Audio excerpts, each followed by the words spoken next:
Hello student, SS education में आप सभी छात्रों का स्वागत है। हम लोग क्लास 10th के भूगोल चैप्टर 1 देख रहे हैं, जिस अध्याय का नाम है भारत संसाधन एवं विकास। हमने अगले वीडियो में संसाधन के प्रकार को जिक्र कर लिया है कि संसाधन को कितने भागों में बांटा गया है। हम नंबर वाइज भी उसको बता दें कि संसाधन को कितने भागों में बांटा जाता है और किन किन आधारों पर बांटा जाता है, और एक चार्ट के माध्यम से भी हमने बताया है। तो आज हम लोग पढ़ेंगे संसाधन के जो प्रकार हैं, उन प्रकारों को किस प्रकार से डिवाइड किया गया है। तो चलिए आज हम बारी बारी से सारे उसके प्रकारों का अध्ययन करते हैं। तो संसाधन के प्रकार में सबसे फर्स्ट नंबर आता है कि संसाधन को उत्पत्ति के आधार पर कितने भागों में बांटा जाता है। तो हम पढ़ते हैं शुरू में, संसाधन को उत्पत्ति के आधार पर दो भागों में बांटा गया है। संसाधन को उत्पत्ति के आधार पर दो भागों में बांटा गया है। नंबर 1 है जैव संसाधन। जैव संसाधन वैसे संसाधन जिसमें सारे लक्षण सजीव के होते हैं, वैसे संसाधन को जैव संसाधन कहा जाता है। तो आपको समझ में आया होगा कि जैव संसाधन किसे कहते हैं। तो वैसे संसाधन को जैव संसाधन कहा जाता है जिसमें सारे सजीव के लक्षण उसमें विद्यमान हो, वैसे संसाधन को हम जैव संसाधन के नाम से जानते हैं। जैसे मनुष्य, वनस्पति, मत्स्य, अन्य प्राणी समुदाय जो सजीव के अंतर्गत आते हैं, वैसे प्राणियों को, वैसे वस्तुओं को, वैसे संसाधनों को जैव संसाधन के अंतर्गत रखा जाता है।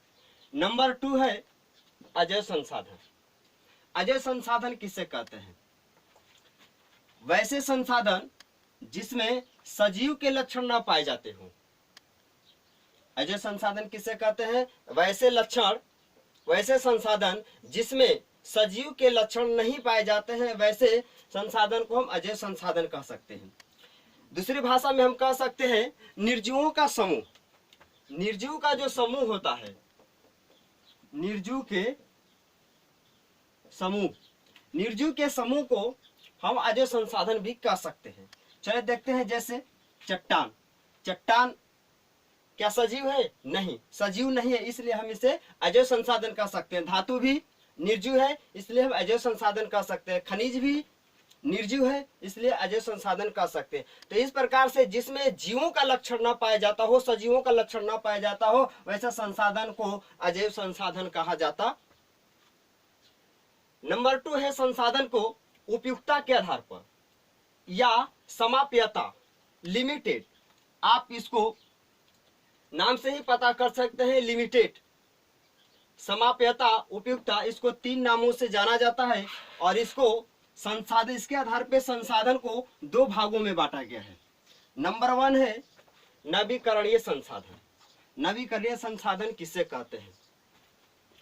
वैसे संसाधन जिन्हें भौतिक, रासायनिक या यांत्रिक क्रियाओं द्वारा पुनः नवीकृत किया जा सके, वैसे संसाधन को नवीकरणीय संसाधन कहा जाता है। कहें कि नवीकरणीय संसाधन किसे कहते हैं? तो वैसे संसाधन जो टेक्नोलॉजी के माध्यम से, भौतिकी के माध्यम से, किसी रासायनिक, यांत्रिक के माध्यम से हम किसी संसाधन को पुनः उसे नवीकृत कर सकते हैं, वैसे संसाधनों को हम नवीकरणीय संसाधन कहते हैं। जैसे सौर ऊर्जा, पवन ऊर्जा। एक चीज आपको बता दें, यह नवीकरणीय संसाधन अनलिमिटेड होता है। अनलिमिटेड, यह नवीकरणीय संसाधन जो होता है अनलिमिटेड होता है, यह कभी समाप्त नहीं होता है। जैसे एग्जाम्पल के तौर पर देखिए सौर ऊर्जा। सौर ऊर्जा का अर्थ कहने का यह मतलब है कि जब तक दुनिया में सूर्य है तब तक कभी सौर ऊर्जा समाप्त नहीं हो सकता है। इसलिए न सूर्य समाप्त होगा, न सौर ऊर्जा समाप्त होगा, इसलिए इसे हम नवीकरणीय ऊर्जा में, संसाधन में रख सकते हैं। वहीं है दूसरी तरफ पवन ऊर्जा। पवन ऊर्जा का तात्पर्य हवा से होता है। यदि हमारे पृथ्वी पर, हमारे वातावरण में, हमारे पर्यावरण में जब तक हवा है तब तक पवन ऊर्जा है, इसलिए इसको अनलिमिटेड भी कहा जाता है नवीकरणीय संसाधन को। तो नवीकरणीय संसाधन के अंतर्गत ऐसे संसाधन को रखा जा सकता है जो अनलिमिटेड हो, जो कभी समाप्त न हो, ऐसे संसाधनों को हम नवीकरणीय संसाधन कहते हैं। तो चलिए उपयुक्तता या समाप्तता या लिमिटेड के आधार पर नंबर 2 अनवीकरणीय संसाधन को देखते हैं। चलिए तो हम नंबर 2 देखते हैं, अनवीकरणीय संसाधन। यह उपयुक्तता के आधार पर हम 2 भागों में बांटे। दूसरा नंबर है अनवीकरणीय संसाधन। अनवीकरणीय संसाधन किसे कहते हैं? ऐसे संसाधन का विकास लंबे समय में जटिल क्रियाओं द्वारा होता है, इसे पूरा करने में लाखों वर्ष लग सकते हैं। तो अनवीकरणीय संसाधन किस संसाधन को कहते हैं? तो वैसा संसाधन जिसको प्राप्त करने के लिए लंबे समय तक हमें समय अवधि बिताना पड़ता है और बहुत जटिल क्रियाओं के द्वारा इन्हें उत्पन्न किया जा सकता है, इन्हें पूरा किया जा सकता है और उसको पूरा करने में हमें कई वर्षों, लाखों वर्ष तक लग सकते हैं। वैसे संसाधन को हम अनवीकरणीय संसाधन कहते हैं। यह संसाधन, इसको लिमिटेड माना जाता है। लिमिटेड के नाम से ही आपको पता होगा कि अनवीकरणीय संसाधन लिमिटेड संसाधन होता है। यह संसाधन एक लिमिट होती है। इस संसाधन को अगर दूसरे शब्दों में कहे तो पुनः इसे नवीकृत नहीं किया जा सकता है। नवीकृत तो हो सकता है, लेकिन कई जटिल क्रियाओं के द्वारा हमें इन संसाधन को प्राप्त करने के लिए कई जटिल समस्याओं को, क्रियाओं को के अनुरूप ढलना पड़ेगा तथा साथ ही साथ कई लाखों वर्ष तक हमें समय बिताना पड़ेगा, तब शायद हम अनवीकरणीय संसाधन को प्राप्त कर सकते हैं। अन्यथा अनवीकरणीय संसाधन को हम दोबारा उत्पन्न नहीं कर सकते हैं, इसे लिमिटेड कहते हैं। दूसरे शब्दों में कहे तो अनवीकरणीय संसाधन जो होते हैं, इनका यदि हम प्रयोग कर लेते हैं तो वह पुनः समाप्त हो जाते हैं। जैसे अगर कोयला की बात करें तो कोयले के उपयोग अगर हम कर लेते हैं, जैसे कोयले को जला करके किसी धातु को अगर पिघलाने का काम कर लेते हैं तो कोयले जल करके राख बन जाता है। कोयले जलकर क्या होता है? राख बन जाता है। तो अब इस राख से हम पुनः कोयले को उत्पादन नहीं कर सकते हैं और पुनः अपने नवीकृत अवस्था में कोयले को नहीं ला सकते हैं। इस प्रकार से जब अनवीकरणीय संसाधनों को जब हम एक बार प्रयोग कर लेते हैं तो वह पुनः समाप्त हो जाता है, दोबारा वह नवीकृत नहीं हो सकता है। वैसे अगर पेट्रोल को देखें तो पेट्रोल को अगर हम जला लेते हैं किसी भी अपनी आवश्यकता की पूर्ति करने के लिए, जब यह खत्म हो जाएगा तो यह पुनः हम इसे प्राप्त नहीं कर सकते हैं। वैसे संसाधनों को अनवीकरणीय संसाधन कहते हैं। चलिए दूसरा है अगला, स्वामित्व के आधार पर संसाधन को 4 भागों में बांटा गया है। नंबर 1, व्यक्तिगत संसाधन। संसाधन को स्वामित्व के आधार पर 4 भागों में बांटा गया है। पहला है व्यक्तिगत संसाधन। व्यक्तिगत संसाधन किसे कहते हैं? वैसे संसाधन जो किसी खास व्यक्ति के अधिकार क्षेत्र में होता है, जिस पर निजी स्वामित्व या हकदार हो और जिसके बदले लोग सरकार को लगान कर टैक्स भी देते हैं, वैसे संसाधन को व्यक्तिगत संसाधन कहते हैं। तो एक भाषा में समझ लें कि व्यक्तिगत संसाधन वैसे संसाधन को कहा जाता है जो किसी खास व्यक्ति का हो, निजी स्वामित्व हो, निजी हकदार हो जब किसी संसाधन पर, तो वैसे संसाधन को हम व्यक्तिगत संसाधन कहते हैं। जैसे घर। घर क्या है? हमारा घर है, यह निजी मेरा स्वामित्व है, इसलिए हम इसको व्यक्तिगत संसाधन के अंतर्गत रख सकते हैं। अगर हमारी जमीन है, हमारी जायदाद है, कोई भी प्रॉपर्टी है, यदि हमारी है, निजी है, हमारा स्वामित्व है, उस पर हमारा हकदार है, वैसे संसाधन को हम व्यक्तिगत संसाधन के अंतर्गत रख सकते हैं। कुछ ऐसे चीज होते हैं जो सामुदायिक होते हुए भी व्यक्तिगत संसाधन होते हैं। जैसे अगर कुएं की बात करें, यदि कुआं की बात करें तो इसको भी व्यक्तिगत संसाधन के अंतर्गत रखा जा सकता है, लेकिन कब? जब यह कुआं किसी व्यक्ति का किसी निजी हक हो इस पर, किसी भी लोगों का, किसी भी व्यक्ति का इस पर निजी या स्वामित्व हकदार हो तो इस कुएं को भी सामुदायिक होने के साथ साथ हम व्यक्तिगत संसाधन में रख सकते हैं। यदि यह कुआं यदि सामुदायिक समूह का हो, सारे लोगों का हक हो, तो इसे व्यक्तिगत संसाधन नहीं कह सकते हैं। जैसे बगीचा, तालाब, ये सारे सामुदायिक में आते हैं, लेकिन इन्हें भी व्यक्तिगत संसाधन कहा जा सकता है जिस पर केवल एक व्यक्ति का हक हो, स्वामित्व हो, चाहे वह बगीचा हो, तालाब हो, तो जिस पर निजी स्वामित्व हो वैसे संसाधनों को हम व्यक्तिगत संसाधन कह सकते हैं। तो इस प्रकार से हम कुआं, बगीचा, तालाब को भी व्यक्तिगत संसाधन कह सकते हैं, लेकिन इस पर निजी स्वामित्व होना चाहिए तभी हम इसको व्यक्तिगत संसाधन कह सकते हैं। अर्थात कुएं को, बगीचे को, तालाब को हम सामुदायिक संसाधन कह सकते हैं। चलिए नेक्स्ट नंबर 2, सामुदायिक संसाधन। सामुदायिक संसाधन किसे कहते हैं? ऐसे संसाधन जो किसी खास समुदाय के अधिकार में होता हो, जिसका उपयोग समूह के लिए सुलभ होता है, वैसे संसाधन को सामुदायिक संसाधन कहा जाता है। जैसे कहें कि सामुदायिक संसाधन किसे कहते हैं, तो सामुदायिक संसाधन वह संसाधन होता है जिस पर किसी खास एक व्यक्ति का हक या स्वामित्व न होकर के बल्कि सारे समूह का, सारे समुदाय का, सारे व्यक्तियों का एक वस्तु पर यदि उनका स्वामित्व होता है तो वैसे संसाधन को हम सामुदायिक संसाधन कहते हैं। तो सामुदायिक संसाधन किसे कहते हैं? तो वैसे सामुदायिक संसाधन को संसाधन कहा जाता है जिस पर सारे लोगों का हक, स्वामित्व हो, वैसे संसाधन को हम सामुदायिक संसाधन कह सकते हैं। जैसे शमशान को आप किसी निजी संसाधन के अंतर्गत या व्यक्तिगत संसाधन के अंतर्गत नहीं रख सकते हैं, क्योंकि शमशान यह जो है सामुदायिक है, जो हर लोगों के लिए है, ये हर लोगों के लिए। जैसे मंदिर हुआ तो मंदिर किसी एक का नहीं है, इसलिए इसे निजी में नहीं रख सकते हैं, व्यक्तिगत संसाधन में नहीं रख सकते हैं। मस्जिद हुआ, सामुदायिक भवन हुआ, तालाब हुआ, इन सारे चीजों को सामुदायिक संसाधन में रखा जा सकता है जब तक किसी निजी खास व्यक्ति का इस पर स्वामित्व न हो। वैसे चीजों को यदि सब लोगों का, समुदाय का अधिकार हो, सारे लोगों का हक हो, वैसे संसाधन को हम सामुदायिक संसाधन के अंतर्गत रख सकते हैं। अब पढ़ते हैं स्वामित्व के आधार पर बांटे तीसरा नंबर।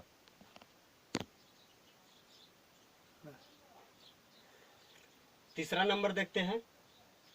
तीसरा है राष्ट्रीय संसाधन।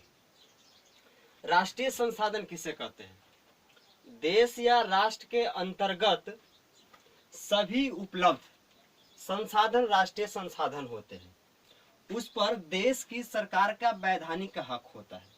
जैसे कहें कि राष्ट्रीय संसाधन वैसे संसाधन को कहा जा सकता है जो हमारे देश में या किसी भी देश का, उस देश में जितने संसाधन होते हैं, उस देश के सारे संसाधनों का उस देश के सरकार का हक होता है, वैसे संसाधन को हम राष्ट्रीय संसाधन कहते हैं। तो राष्ट्रीय संसाधन किसे कहते हैं? तो राष्ट्रीय संसाधन वैसे संसाधन को कहा जाता है जो किसी देश का संसाधन हो और उस संसाधन पर देश के सरकार का स्वामित्व हक हो, उसका हक हो, वैसे संसाधनों को हम राष्ट्रीय संसाधन कहते हैं जिस पर देश की सरकार का हक होता है। जैसे यदि देश में खनिज है तो यह किसी भी व्यक्ति का निजी स्वामित्व नहीं हो सकता है, यह देश की सरकार का स्वामित्व होता है और वैसे संसाधनों को राष्ट्रीय संसाधन कहते हैं। जैसे रेल हुआ, जल संसाधन हुआ, इन सारे चीजों पर देश के सरकार का हक होता है, इसलिए ऐसे संसाधनों को राष्ट्रीय संसाधन के अंतर्गत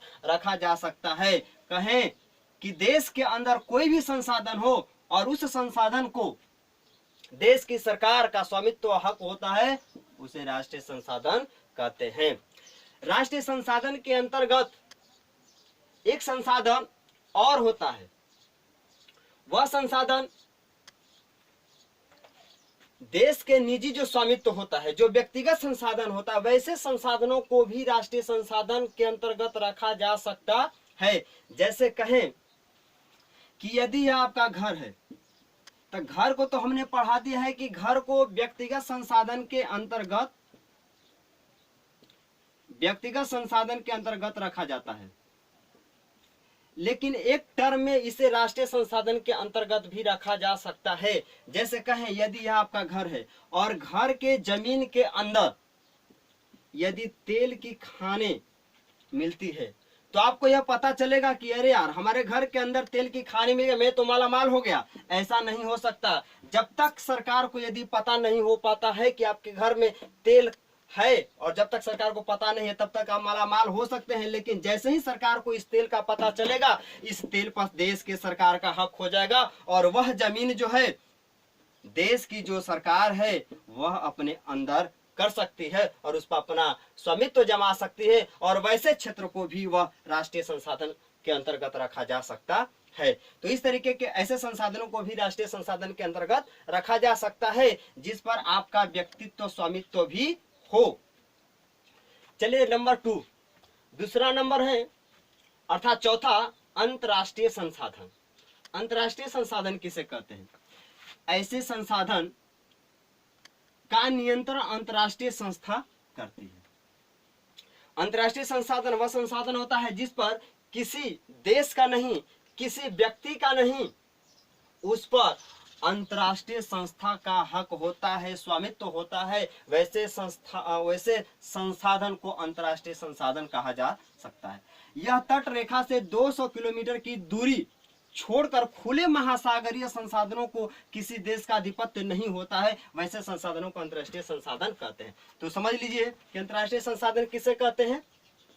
तो वैसे संसाधन जिस पर अंतरराष्ट्रीय संस्था का हक हो, जिस पर स्वामित्व है, जिस पर न राष्ट्रीय का हक हो और न व्यक्तिगत का हक हो, अंतरराष्ट्रीय संस्था का हक हो, वैसे संसाधन को अंतरराष्ट्रीय संसाधन कहते हैं। यह तट रेखा से 200 किलोमीटर की दूरी को छोड़ करके खुले महासागरीय संसाधनों पर किसी देश का आधिपत्य नहीं होता है। कहने का मतलब जैसे मान लीजिए कि यह भारत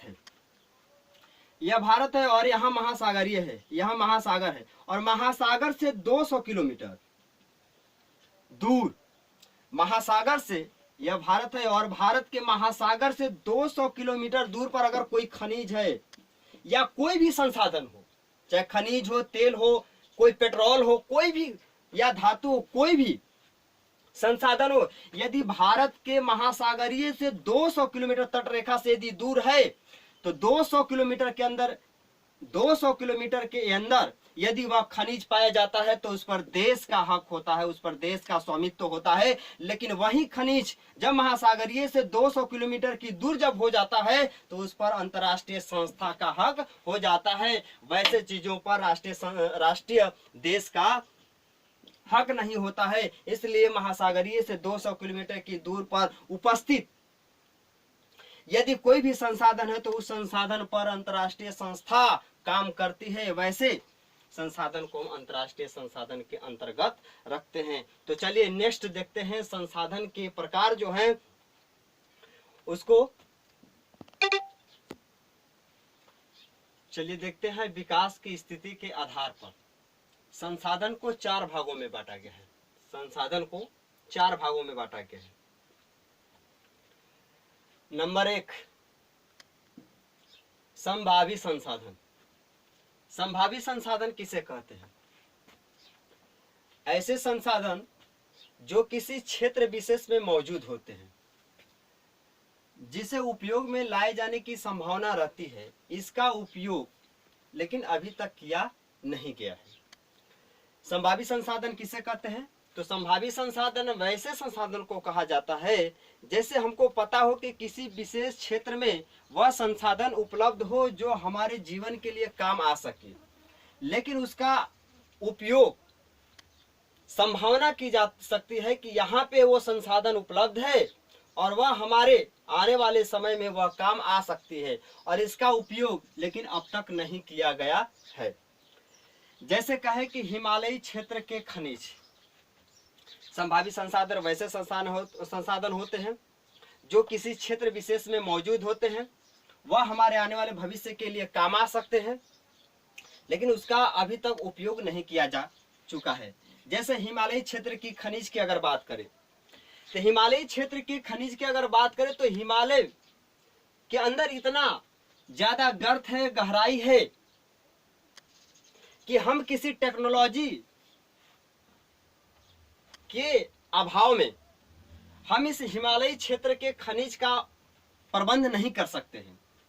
जब तक हमारे पास उपलब्ध टेक्नोलॉजी नहीं होता है और उस टेक्नोलॉजी के माध्यम से जब इस खनिज को हम प्राप्त नहीं कर सकते हैं और यह खनिज वैसे ही एक भंडार के रूप में एक विशेष क्षेत्र में उपस्थित रहता है, वैसे संसाधन को हम संभावित संसाधन कहते हैं।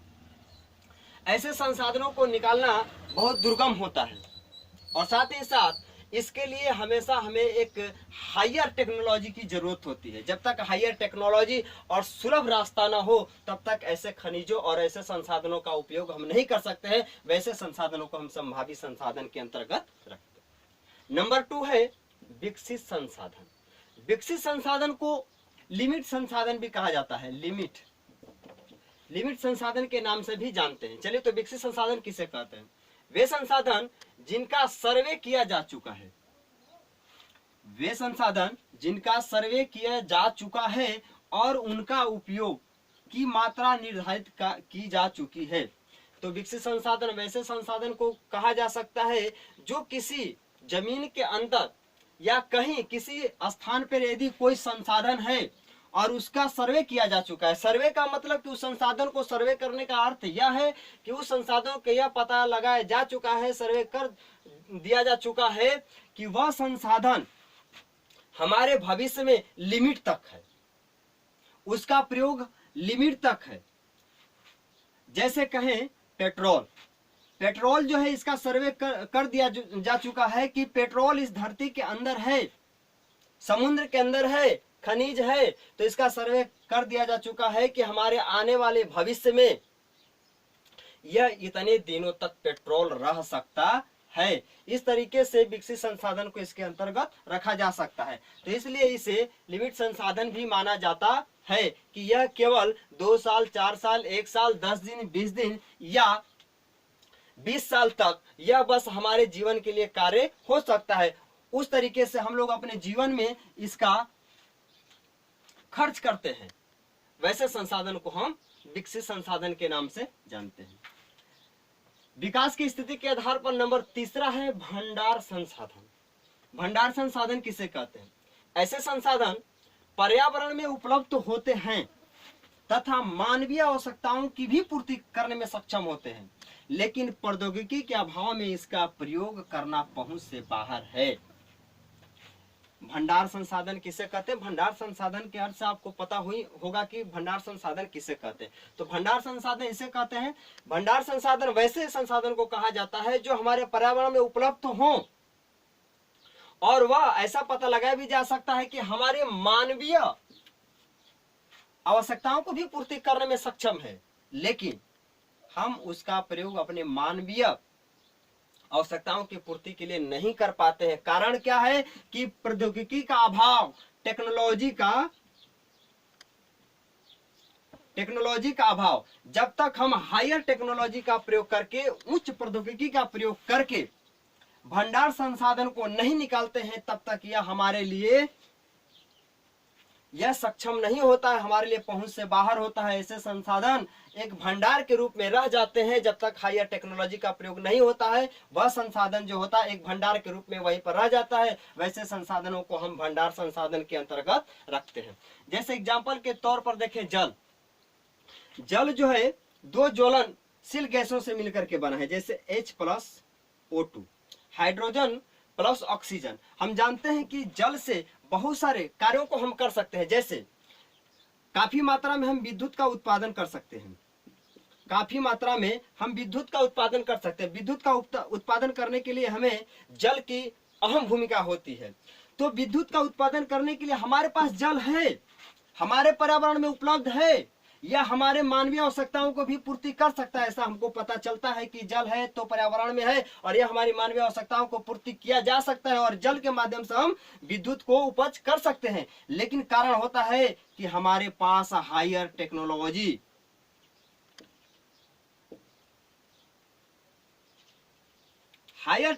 नहीं है और हायर टेक्नोलॉजी न होने के कारण हम जल का प्रयोग विद्युत के लिए हम नहीं कर सकते हैं। इस प्रकार से ऐसे संसाधनों को हम भंडार संसाधन के अंतर्गत रख सकते हैं। तो चलिए आगे हम विकास की स्थिति के आधार पर नंबर 4 संसाधन,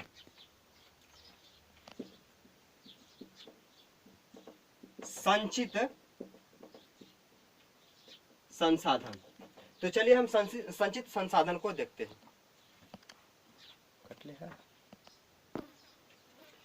चलिए विकास की स्थिति के आधार पर हम चौथा और लास्ट प्रकार देखते हैं। चौथा है संचित कोश संसाधन। संचित कोश संसाधन, यह संसाधन एक भंडार का ही रूप है। चलिए इसका परिभाषा देखते हैं। संचित कोश संसाधन किसे कहते हैं? वास्तव में यह भंडार का ही एक हिस्सा माना जाता है। प्रौद्योगिकी के माध्यम से इसको प्रयोग में लाया जा सकता है। इनका उपयोग अभी शुरू नहीं हुआ है। हमने ऊपर पढ़ा है कि भंडार संसाधन किसे कहते हैं, तो भंडार संसाधन में भी वही हमने बताया था कि हायर टेक्नोलॉजी जब तक नहीं है तब तक वह मानवीय आवश्यकताओं की पूर्ति नहीं कर सकता। ऐसे हमारे भविष्य में पता चलता है कि वह संसाधन है और मानवीय आवश्यकताओं को भी पूर्ति कर सकता है, लेकिन हायर टेक्नोलॉजी के अभाव में हम वहां तक संसाधन तक पहुंच नहीं पाते हैं। उसका प्रयोग हम अपने मानवीय आवश्यकताओं के लिए नहीं कर सकते। वैसे ही संचित कोश संसाधन भी है जिसका प्रयोग हमें टेक्नोलॉजी के माध्यम से करना पड़ता है। जब तक हम टेक्नोलॉजी का प्रयोग नहीं करेंगे तब तक उसका प्रयोग हम मानवीय संसाधन में नहीं कर सकते हैं। जैसे नदी जल की अगर बात करें तो हमने ऊपर बता ही दिया है, भंडार में जल से अगर बात करें तो विद्युत का उत्पादन करते हैं। तो विद्युत का उत्पादन हमको पता है कि जल है, हमारे पर्यावरण में जल है और जल हमारी मानवीय आवश्यकताओं को भी पूर्ति कर सकता है और यह जल से हम विद्युत उत्पन्न कर सकते हैं। तो जल होने के बावजूद भी हम विद्युत का उत्पादन नहीं कर सकते हैं। कारण क्या है कि हमारे पास प्रौद्योगिकी नहीं है, हायर टेक्नोलॉजी नहीं है। जब तक हमारे पास हायर टेक्नोलॉजी नहीं है तब तक हम भंडार संसाधन का उपयोग नहीं कर सकते हैं, संचित कोश संसाधन का उपयोग नहीं कर सकते हैं। तो चलिए अध्याय 1 में हम संसाधन पढ़ दिया। इसके बाद हम अगले दिन नेक्स्ट चैप्टर को देखेंगे। अगर यह हमारा वीडियो आपको अच्छा लगे तो शेयर सब्सक्राइब करना ना भूलें। सब्सक्राइब करने से आपको यह फायदा रहेगा कि जो भी मैं वीडियो अपलोड करूंगा सबसे पहले आपको नोटिफिकेशन मिल जाएगा।